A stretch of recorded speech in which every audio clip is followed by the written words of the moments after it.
What is the most awkward crush someone has had on you? This is my first response to a thread like this. I feel like I've never really had a good story to contribute. That is, until now. It was in my junior year of high school, less than 2 years ago. I was invited by a friend to attend a local dance at an all-girls school nearby. I had nothing else to do that Friday night, and I figured nothing bad could happen. Boy, was I wrong. During the night, this girl glommed onto me, as my friends like to say. She was not in the least bit attractive, rather rotund in nature and oblate spheroid, let's say. She obviously was very into me, and I, the socially awkward penguin that I am, decided to try to talk to her outside instead.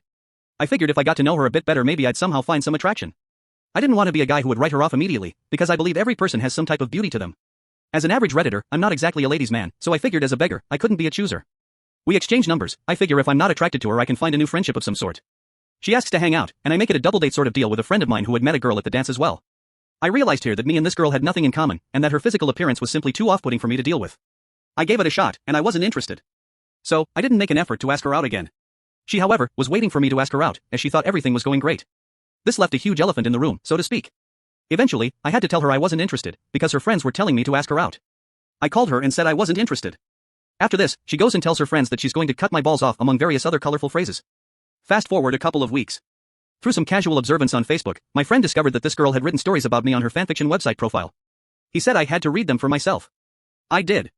Turns out they were about me having extremely graphic gay sex with another man. We're talking about descriptions of pre-cum and my rape at the hands of another guy. In these stories I found out that my body did things I didn't think were possible. We discover she also had a fetish for Harry Potter fanfiction, including stories about Remus and Sirius going at it, while transformed, nonetheless. Never again. I still get shit about her. She scared me away from dealing with girls until college, and here I am.